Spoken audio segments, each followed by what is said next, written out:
In Google Ads, we have 3 match tabs. Could be setting. They control who see your ads. Phrase match shows ads for searches that contain the meaning of your keyword in the correct order, which is usually the safest starting point. So if you want to start a Google Ads campaign, I highly suggest you only use a phrase match. But not the broad one, not the exactly match one. I see lots of beginners, they want to have more data, they want to test more, they want to make lots of efforts, but in the end, they lose everything. Because the phrase match, even if cannot give us like enough data to learn the market, but it's the safe. You will not let Google control like what kind of keywords you want to target. So for example, if your keywords is buy running shoes, so Google Ads will know exactly what you want. So the only extension of the targeting is before and after. What is before and after? For example, buy running shoes online is okay. Buy running shoes near me is okay. But if the keywords is buying dog shoes, it's not okay because it can exactly match with your phrase match. So you can put the keywords before your core keywords or after your keywords. That's how exactly match work.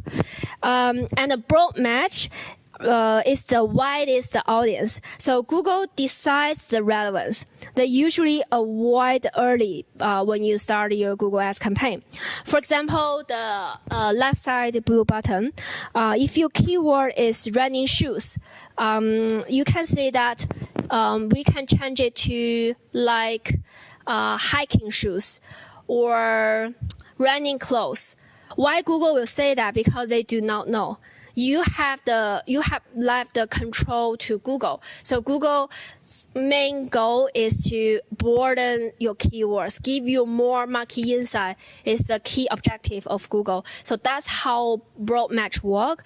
So when will we use the broad match? For example, when we do the marketing for Samsung or for Huawei or for like Apple, they want to increase their brand awareness, which means that even if you are searching for a headphone, like Apple probably only want to sell their mobile phone, but they want to let market know they have other products, or they want to know what other products our customer want. So they want more keywords inside. Then this kind of big brands, they will use a broad match. Because they want to know the market more, but not the sales. They do not care about the sales. They care about what our audiences are looking for, what's inside of there. So that's why we use a broader match. Another one is if we are for example, lawyer company. One of our clients in Australia, they provide the criminal side lawyer suggestions, or they provide divorce suggestions, but they only target Chinese languages. Which means when we set up a campaign, we can choose what kind of language settings we want. If you want only target like Chinese person or Philippines, we can use the language settings in Google Ads to let Google know who we want. But you know that when we do this kind of narrow settings, we probably narrow our audiences. So we probably cannot grab enough data or enough impression. So when we set up the campaign for the lawyer company, we found that we cannot have enough impressions.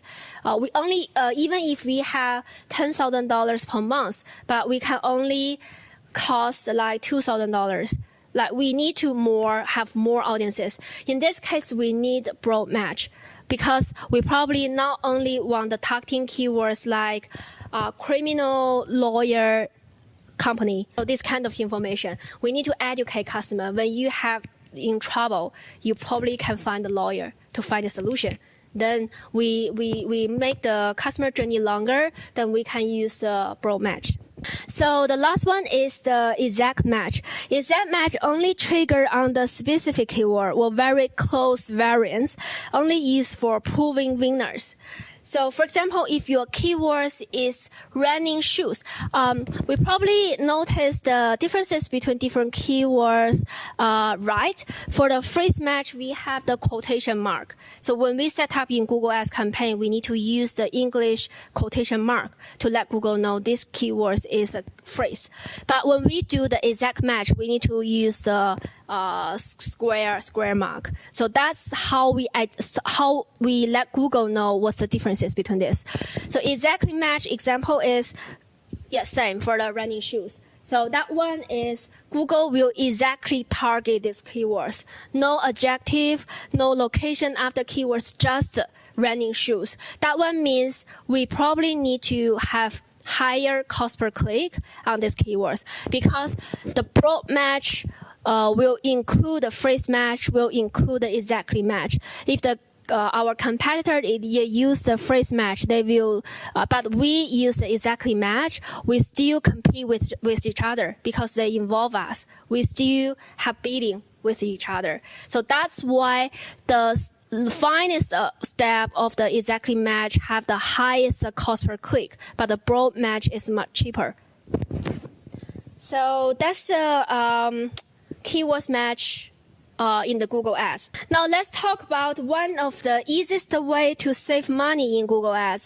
So the negative keywords is one of the easiest way to save money, and I hope you guys can keep it in mind. Negative keywords is very important. And normally, in my experiences, as long as I do the negative keywords, our return on ad spends will increase at least one time. This is very efficient when we do the optimization. Not the audience segment setting, not the bidding strategy, not the ads copies, even not the landing page, but the negative keywords.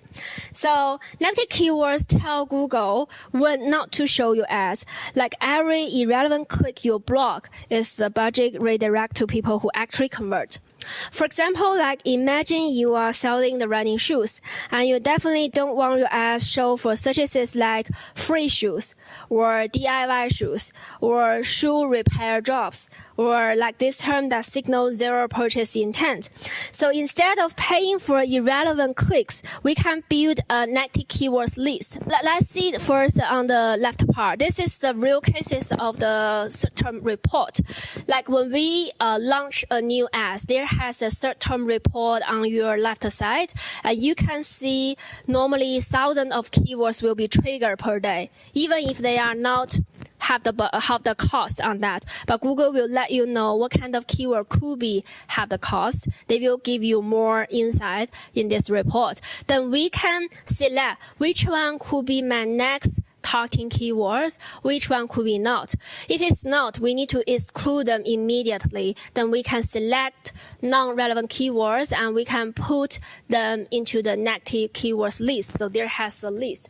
You can also separate the list into different types. For example, like we still use the bathroom store as an example. For example, my campaign is for vanity. Like even if I sell kitchen sinks, but I also want to exclude the kitchen sink in the vanity campaign because I only want vanity keywords. That one make our campaign more clear.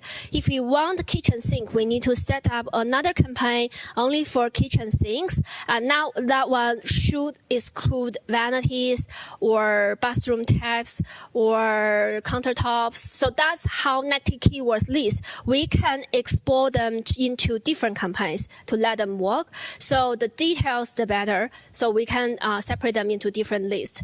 So that one is how negative keywords list. And I always recommend reviewing your search term report regularly. When I say regularly, probably day by day, because when you can see different kind of keywords for different days. For example, one of our clients in United States, they're selling the Hermes silk scarf frame. And at the very beginning, I can see lots of irrelevant keywords triggered in Google. For example, the canvas frame or the arclight frame or the hermit. There has a lot of ways to be triggered in the Google Ads. But as long as I do the negative keywords, I exclude all of them. So after 3 to 4 months, the only keyword could be triggered is related to exactly what I want. That one makes our job easier. As long as we put more effort at the very beginning, we make very clear structure for the Google, then Google will learn better after like 3 months. Yeah, that's negative keywords.